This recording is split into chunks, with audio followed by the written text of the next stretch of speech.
A pleasant good afternoon from Monrovia. Welcome to King's Newsroom, 45 minutes of accurate balance, incredible news about Liberia and the rest of our one world. Today is Wednesday, July, that's Thursday, July 3, 2025. I'm Cornelius Johnson presenting story stopping the headlines.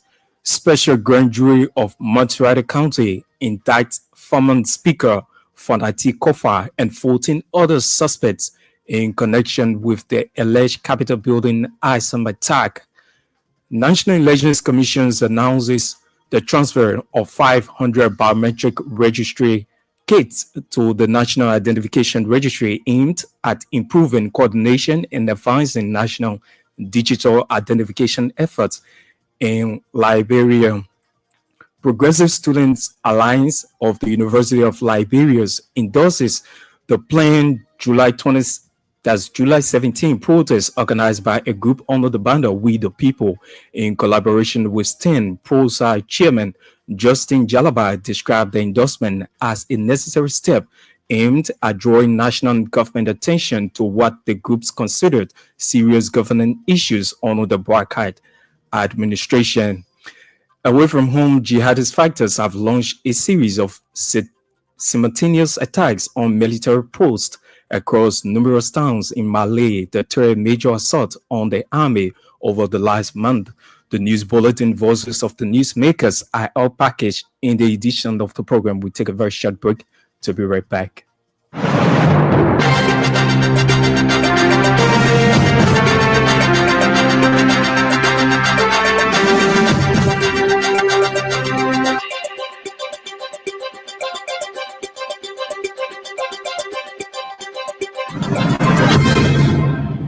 Many thanks for being there. Up next is the Bulletin of News with Sam Andrews. The special grand jury of Montserrat County has drawn its indictment against former House Speaker, Councillor Fonati Kofa, and 14 others in what is now being described as one of the most explosive criminal cases in Liberia history. The charges relate to the alleged arson attack on Capitol Building, the seat of the legislature, in December 18, 2024. Filed before Criminal Court A under Judge Roosevelt Willett, the indictment outlines a broad conspiracy involving current and former officials, as well as unnamed accomplices, allegedly tied to a coordinated and violent assault on the nation's legislative complex. According to court documents, the accused are said to have met, conspired, and executed a plan to burn the joint chambers of the Capitol building. The arson, prosecutors claim, was politically motivated and intended to disrupt legislative operations and intimidate the majority bloc lawmakers. The named defendants, Keviba Elias Kaba, Jerry Poker, Elias Tariz, Stephen M. Broer, John Yanti, Dixon Sibo, Patience Bestman, Haralyn Grace Johnson, Abu Kamara, Jacob Debbie, Christian Kofa, Amos Kofa, Eric Cisse, Thomas Enrich, Elias Tom, and former House Speaker Fonati Kofa. They face charges: criminal attempt to commit murder, criminal mischief, criminal conspiracy, criminal felicitation and solicitation, release of destructive forces, reckless burning, or exploding recklessly, endangering another person. The National Elections Commission of Liberia and the National Identification Registry have signed a memorandum of understanding aimed at improving coordination and advancing national digital identification efforts. The signing ceremony brought together government officials from ministries and agencies, donor partners, and key private sector actors. Giving the overview of the biometric voter skates during the occasion, NEC Executive Director for Operations, Emma Tukba, outlined the processes that led to the signing ceremony of both institutions. According to her, the aim of the Memorandum of Understanding is to digitize Liberia and promote sustainable economic growth and development through effective national identification registry. Also speaking, National Elections Commission Chairperson David Eto Brown Lassanon said the occasion was aimed to sign an MOU and transfer 500 biometric registry kits to the National Identification Registry. And our executive director, Andrew Peters, described the ceremony as a milestone achievement in the history of both entities. He indicated that the National Identification Registry is grateful for the cooperation, noting that the Memorandum of Understanding will boost the National Identification Registry capacity in terms of enrollment, equipment, and save the Liberian government more finances. The Progressive Student Alliance of the University of Liberia has officially endorsed the July 17 protest organized by a group under the banner We the People in collaboration with Solidarity and Trust for New Day. Speaking at the event, PROSA chairman Justin Jaliba described the endorsement as a necessary step aimed at drawing national government attention to what the group considers serious governance issues under the administration of Joseph Boakai. Mr. Jaliba criticized President Boakai, accusing him of misplacing national priorities, pointing to the recent reburial of former Liberian presidents Samuel Kanyando and William R. Talbot and other Liberians. According to the student leader, spending resources on reburial ceremonies at a time of economic crisis sends out a wrong message in the wake of the ongoing struggles many Liberians face daily, including inflation, unemployment, and inadequate public services. Mr. Jaliba emphasized that Liberia is currently grappling with deep economic hardship, which is worsened by widespread corruption and lack of accountability in government. He urged Liberians, especially the youth, to come out in large numbers to participate in the planned protest, to call the government's attention on issues of economic hardship, corruption, and lack of accountability. The Deputy Minister for Economic Management at the Ministry of Finance and Development Planning, Depu Zuo, has called for transformative reforms in the global financial system and renewed commitment to multilateralism. Speaking on behalf of Finance Minister Augustin Gafuan, Deputy Minister Depu extended Liberia's gratitude to the King, government, and people of Spain for their warm hospitality in hosting the event aimed at redefining global development financing. Minister Zuo expressed appreciation to the United Nations member states for electing Liberia to a non-permanent seat on the United Nations Security Council, stating that Liberia is ready to work collaboratively to advance the global agenda of peace and sustainable development. President Joseph Boakai will host a national healing, reconciliation, and unity program on Saturday at the Ellen Johnson Sirleaf Ministerial Complex in Congo Town. Announcing the upcoming event, Dr. Jaso Jala, Minister of Education and Chairperson of the National Reburial and Reconciliation Committee, emphasized that the national gathering will honor not only the memories of Liberia's former leaders, but also the thousands of citizens who perished during the country's brutal civil conflict, the deadly Ebola epidemic, and the devastating COVID-19 pandemic. The July 5th event will bring together members of the three branches of government, representatives of the diplomatic community, faith-based and traditional leaders, youth and women groups, international organizations, and the civil society actors. According to an executive mansion release,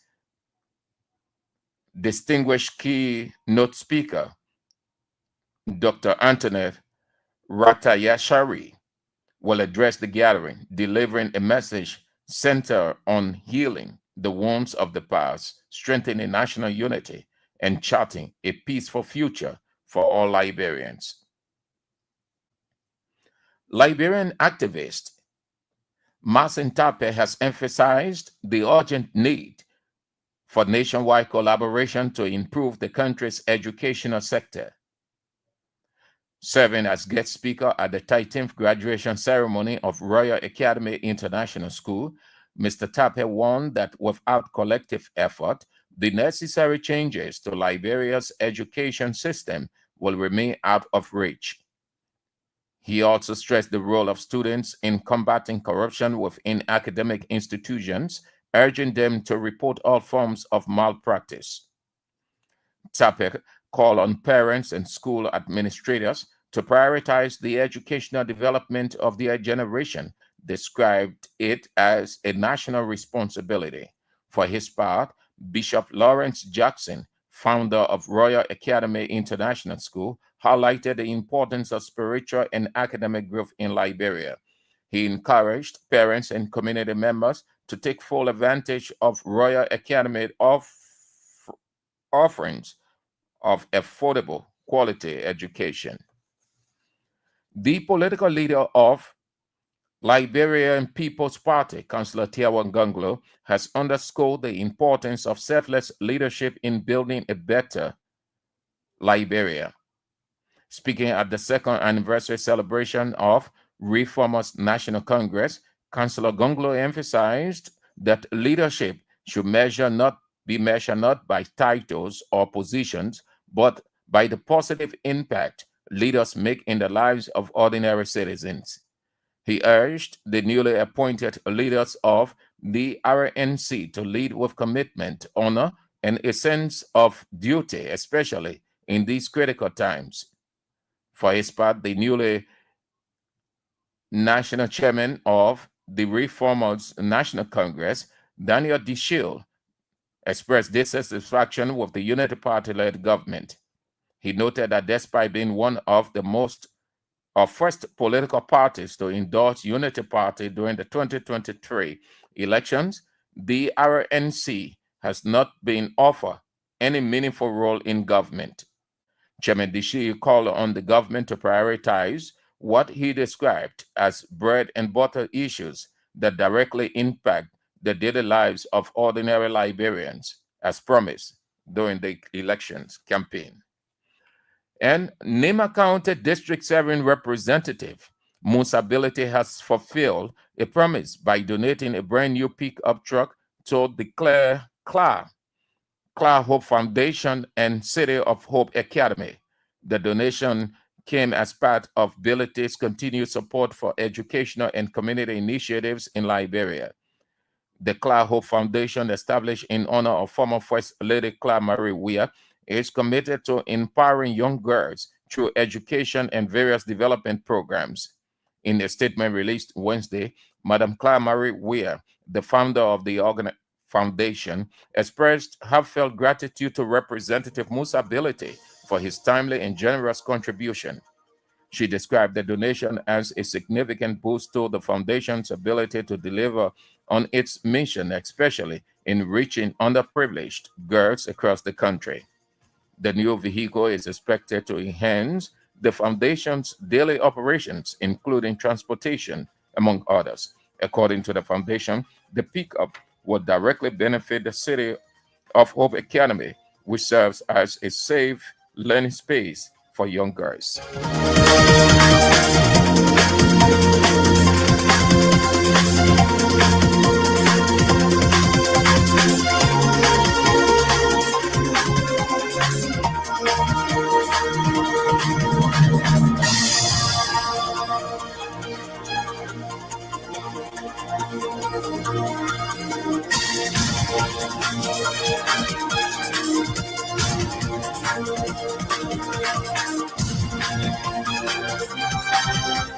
Sam Andrews with the news bulletin. The news bulletin is a regular feature here on King's Newsroom. One of our top stories this afternoon: Progressive Students Alliance of the University of Liberia endorses the plan.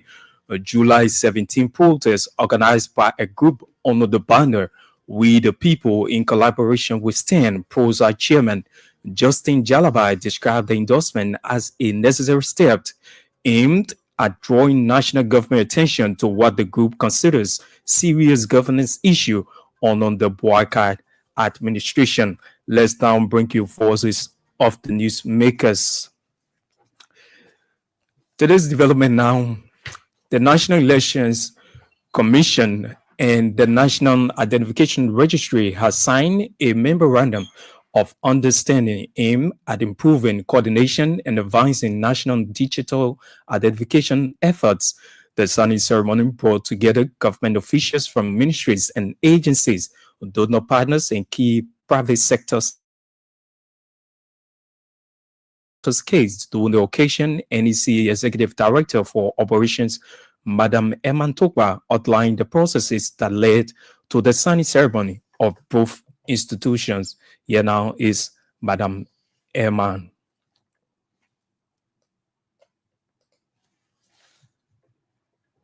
This journey started in 2018. Early coordination and assessment. The Commission, through the UNDP project, hired a consultant who came in 2018 to explore the possibility of NEC partnering with NIR any way possible. From 2019 to 2022, there were a series of meetings between NIR and NEC.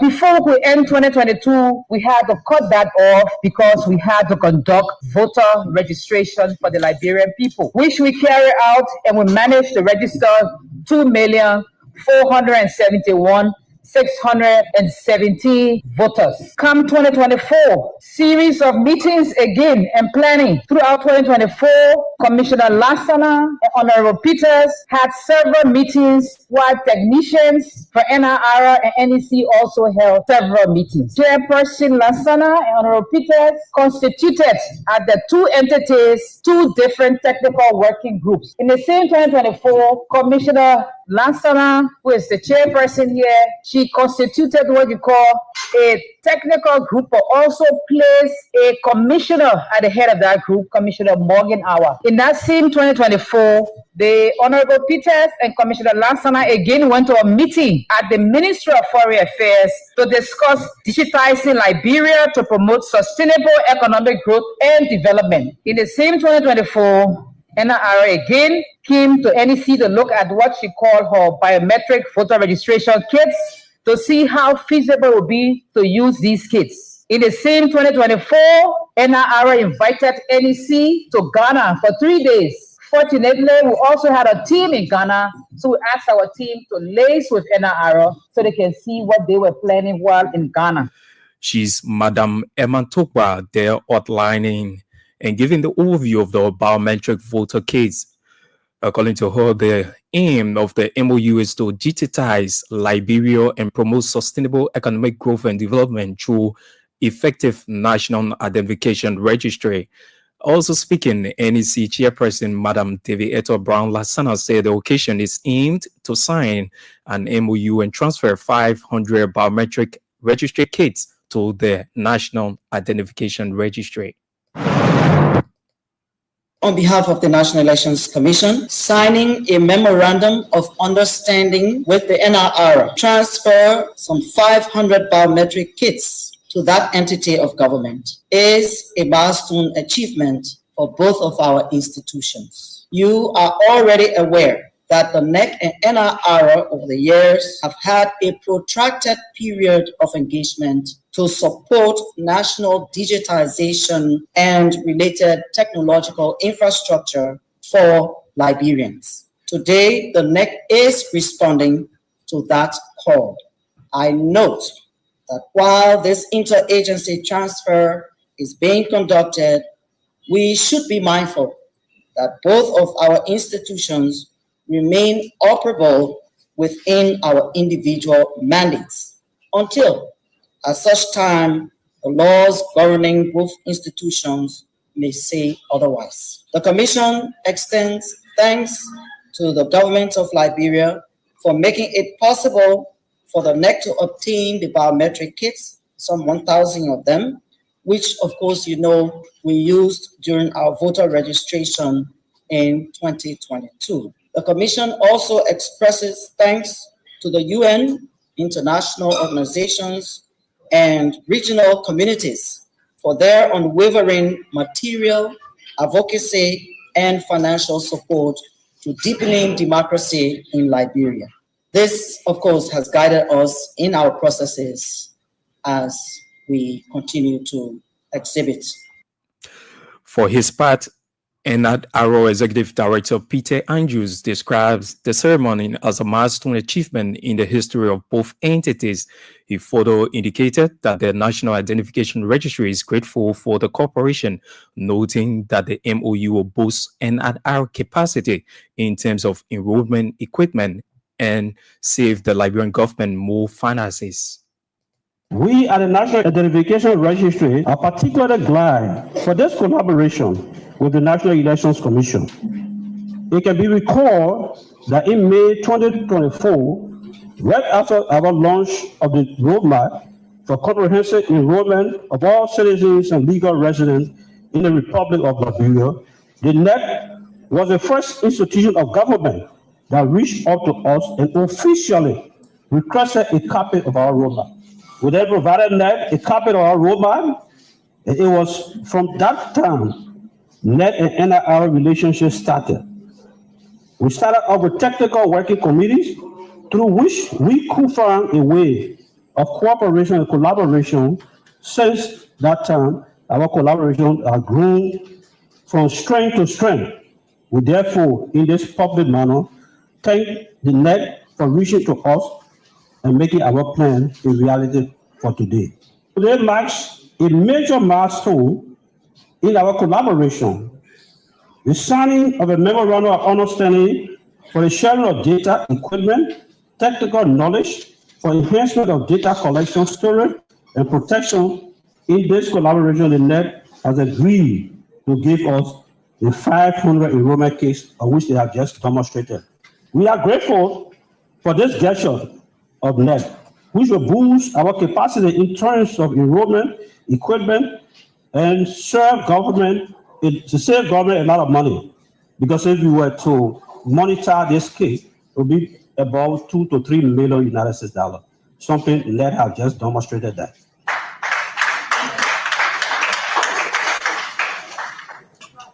He is the Executive Director of the National Identification Registry, Peter Andrews. Earlier, you listened to Madam Deviata Brown Lassana, NEC Chairperson, and of course, Executive Director for Operations, Madam Emma Tokwa.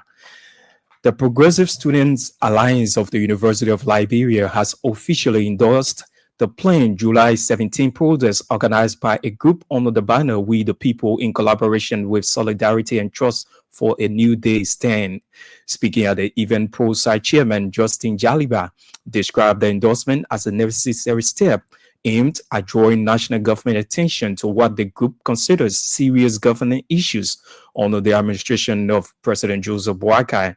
Jaliba criticized President Boakai, accusing him of misplacing national priorities, pointing to the recent reburial of former Liberian presidents Samuel K. Doe and William Aratobo and other Liberian statesmen.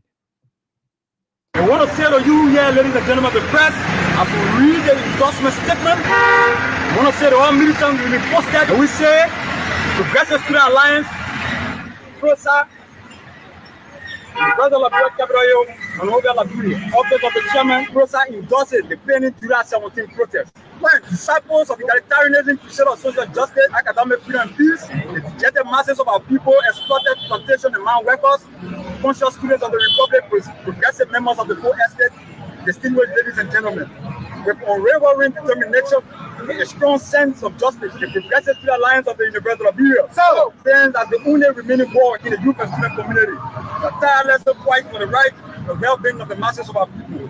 Our unwavering commitment to the defending, our unwavering commitment to defending the marginalized and upholding the values of liberty is the reason why we have never wavered in our existence. Through our history, our stance has always been on the side of the defenseless and oppressed.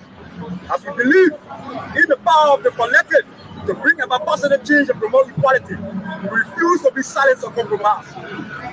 For one fact, and amongst many other reasons, we have witnessed before our eyes the president of the republic in the midst of hunger is riding a vehicle worth over millions of dollars. The tragic reality of Liberia's current political climate. As we take a stroll through the political atmosphere of Liberia's country among Liberia, the land of liberty found on fertile soil, it is with a heavy heart that we must acknowledge the sad truth that this once blessed land has been delivered into the hands of crooks, thieves, and bandits. The current United Party government elected on a platform of rescue and change has instead become synonymous with corruption and greed. The ordinary people who place their trust in them, hoping for a better future, have been left deciding in disillusion. The motto of this administration, promising to rescue the Liberian people, for our struggling nation, has proven to be nothing more than a facade. The looting of state resources without any sense of remorse or accountability has become a regular occurrence. Extrajudicial killings and a blatant just become the norm. The use of tear gas on peaceful citizens, peaceful protesters, simply to silence their voices has become a common tactic used by the regime. He's the chairman of the Progressive Students Alliance of the University of Liberia, Justin Jaliba. They're speaking. The Deputy Minister for Economic Management at the Ministry of Finance and Development Planning, Depo Zuo, has called for transformative reforms in the global financial systems and renewed commitments to multilateralization. Speaking on behalf of the Finance Minister, Augustine Kafwan, Deputy Minister Zuo extended Liberia's gratitude to the King government and people of Spain for their warm hospitality in hosting its pivotal event aimed at redefining global development financing. Minister Zuo expressed appreciation to the United Nations member states for electing Liberia to a non-permanent seat on the United Nations Security Council, stating that Liberia is ready to work collaboratively to advance the global agenda for peace and sustainable development. Of Liberia to the non-permanent seat at the Security Council of the United Nations. Staying ready to work collaboratively with all countries in meeting the UN agenda for world peace and sustainable development. We also align our statement with those of the African Union of 77 plus China to ensure equitable access to resources in the implementation of SDG. This financing for development conference is very crucial to our common agenda for strengthening multilateralism, achieving global peace and security, and deepening development. 10 years ago, we agreed on the Sustainable Development Goal with a great promise to leave no one behind. Today, we have gathered at this critical junction when SDGs are highly underachieved with widening economic inequalities exacerbated by a worsening effect of climate disasters, further compounding human suffering and poverty. We are witnessing steep decline in overseas development assistance, ODA, and rising and unsustainable debt burden. These troubling realities must prepare us to commit our path to the future to accelerate the implementation of the Sustainable Development Goal. Liberian activist Marcin Tape has emphasized the urgent need for nationwide collaboration to improve the country's educational sector. Speaking as guest speaker at the 13th graduation ceremony of the Royal Academy International School, Tape warned that with all collective efforts, the necessary changes to Liberia's educational system will remain out of reach. He also stressed the role of students in combating corruption within academic institutions, urging them to report all forms of malpractice. Tape further called on parents and school administrators to prioritize the educational development of the future generation, describing it as a national responsibility. Here now is Marcin Tape. Well, we hope to bring you that except during our subsequent newscast. The political leader of the Liberian People's Party, Councillor Tiewon Gonglu, has underscored the importance of selfless leadership in building a better Liberia. Speaking at the second anniversary celebration of the Reformers National Congress, Councillor Gonglu emphasized that leadership should be measured not only by titles or position, but by positive impacts leaders make in the lives of ordinary people. He urged newly appointed leaders of the RNC to lead with commitment, honor, and a sense of national duty, especially in these critical times.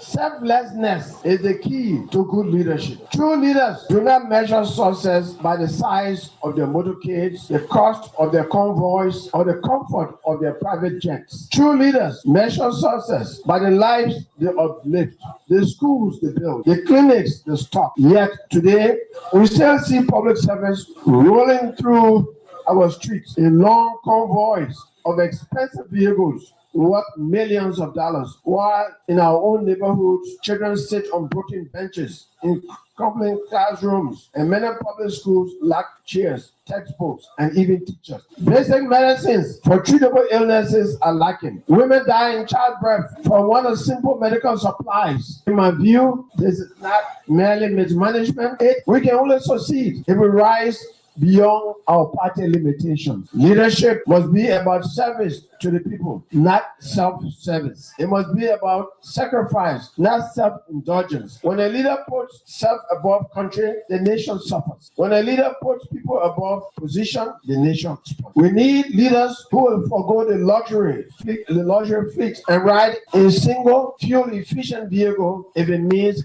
saving money for school desks and medical supplies. My fellow Liberians, today's ceremony is more than an induction of new leaders. It should mark the rebirth of our collective consciousness as a political party. Commit yourselves to selflessness. Pledge that every decision you make will be guided by one question: how will this benefit the people I serve? If it doesn't serve them, it must not serve you as a leader. As you have taken your oath of leadership today, remember that power is a trust, not a trophy.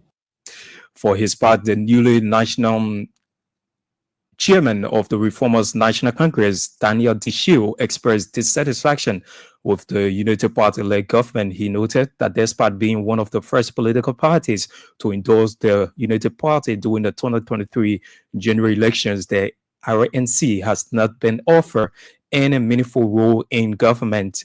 Chairman Dishiu called on the government to prioritize what he described as bread and butter issues that directly impact the daily lives of ordinary Liberians, as promised during the 2023 campaign.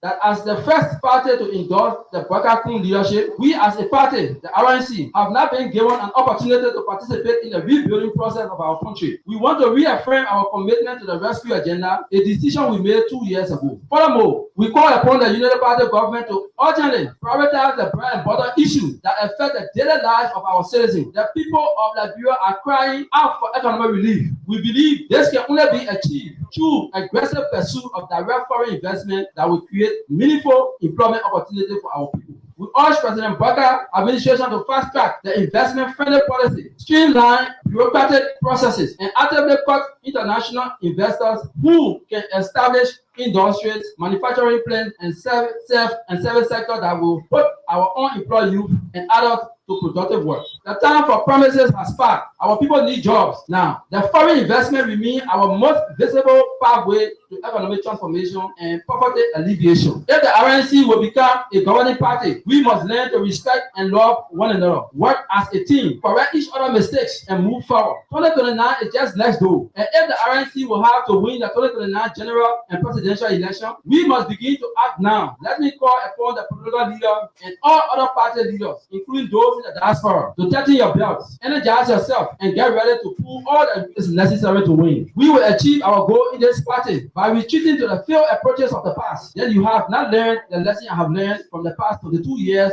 in politics. I will work hard for you. I shall always try my utmost best. I am ready to serve. We need to learn from failure and be constructive. District 1 representative and to ensure a balanced and impartial justice system. He urged authorities to treat both former and current government officials equally under the law. Sano comments come amid ongoing debates surrounding accountability and justice for past and present government officials in Liberia. Don't local, we are not small. Maybe we might be small inside, but we are big outside there. We want to commend the government for the fight corruption in this country, but they have to do it holistically. That is to fight his own official. We see only suspect, but the action are not taken. We want for action to take place now. You cannot suspect somebody when there is no action. When you carry other people to jail, they see when you carry other people to jail, carry your government official to jail. That means you balance the thing, right? Yeah. So we want a balance investigation in the work corruption fight. So we want to call the government, you are doing the right thing, but doing more. As you fighting the outsider for your own children, those that have been suspended, some of them are gone for 2 months. We see them to solve it. We want to see them going to solve it the same way. If they go there, somebody stand there for no problem. But we want to see them going there. Thank you very much. Let me enjoy ourselves. Thank you. He's Pee Sano, former representative candidate of District Number 1 Masurata County. Earlier, he listened to the chairman, Daniel Dishi of the National Reformers Congress. And earlier, you listened to Councillor Tiawan Gonglo, political leader of the Liberian People's Party. To this development now, the Liberian activist Maxine Tiawan has emphasized the urgent need for nationwide collaboration to improve the country's educational sector, speaking as a guest speaker at the 13th graduation ceremony of the Royal Academy International School. Tapia warned that with all collective efforts, the necessary changes to Liberia's educational system will remain out of reach. He also stressed the role of students in combating corruption within academic institutions, urging them to report all forms of malpractice. We do not solicit an effort to come together and make a progressive end. Liberia is going nowhere. I can tell anybody. Liberia is going nowhere if we are still using our ability to promote corrupt officials. Academic institutions are going nowhere. The students are still supporting a corrupt instructor. This school is going nowhere if we sit here as a senior student and you support an instructor that is corrupt and practice injustice. If you make progress in this institution, you need to collaborate and redefine the path of learning. To redefine the path of learning, you have to recognize a particular purpose. Your purpose as Liberians is to end the aspect of impunity. For his part, Bishop Lawrence Jackson, founder of the Royal Academy International School, highlighted the importance of spiritual and academic growth in Liberia. He encouraged parents and community members to take full advantage of the Royal Academy's offerings for affordable and quality education. I came from a village where we never had a car. We have to walk like 45 minutes to go to school and come back. Knowing and God helped me where I've gone to learn, I decided also come back to my community and be a blessing. So ever since that time, we decided to, wherever we established the Building for Jesus Outreach Church International, Interior for Christ Apostolic Ministry, we start a school there. The Lord have blessed me to also come to be a blessing to our people. It's a difficult time to deal with diverse people, but you need the power of God. You need the presence of God. You need patience. You got to be patient with people. You got to manage people. And thank God I went to college in Ghana where I was taught I wasn't even taught theological aspect, but management, finance, everything I was taught within that theological school. And it balances my perspective of establishment. There is no bad student, there is no dull student. You just gotta reach down to their level and be a help to them, understand them from their perspective and be able to apply strategies. And the Lord has blessed me with that, to understand diverse culture, to be able to help students. There are difficult students in our transition. We had that difficult students that we dealt with in the school. Some brought in drugs, some did so many things. But by the grace of God, we dealt with them with wisdom. First of all, that's why you ask God, I'm going in this place. It's difficult. They are diverse people, but please help me with wisdom. Let Solomon Day, and then that's what have been keeping us. We want to ask our parents, guardians, stakeholders, the community leaders, and community people, dwellers. We ask you that send your kids here. Our school is cheap. We have the best of instructor here. Can you imagine teachers, the school taking tons of dollars, but from daycare straight to 12th grade, we charge, our tuition is 15,000 Liberian dollars. That's it. Most of our kids, they are in America right now. They have received scholarship in America. He's the Bishop Lawrence Jackson, founder of the Royal Academy International School. Earlier, you listened to Liberian activist Maxine Tape. Away from homeland, jihadist fighters have launched a series of simultaneous attacks on military posts across numerous towns in Mali. The third major assault on the army over the last month. Mali's army said it repelled Tuesday's morning's attack, allegedly neutralizing more than 80 militants without saying if there were any other casualties. However, an Al-Qaeda-linked group, which said it was behind the attack, said it had taken control of over 3 army barracks. For more than a decade, Mali has been racked by a daily Islamic insurgency as well as attacks from separatist movements.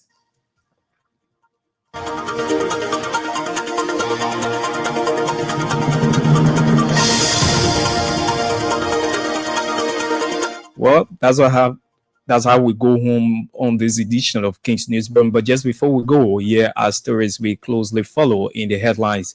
Special grand jury of Montserrat County indicts former Speaker Fonati Kofa and 14 other suspects in connection with the alleged Capitol building arson attack. National Elections Commission announces the transfer of 500 biometric registry kits to the National Identification Registry aimed at improving coordination and advancing national digital identification efforts in Liberia. Progressive Students Alliance of the University of Liberia endorses the planned July 17 protest organized by a group under the banner We the People in collaboration with STAN.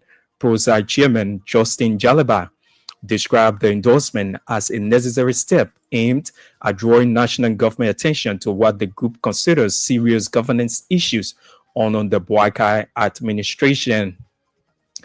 Away from home, jihadist fighters have launched a series of simultaneous attacks on military posts across numerous towns in Mali, the third major assault on the army over the last month.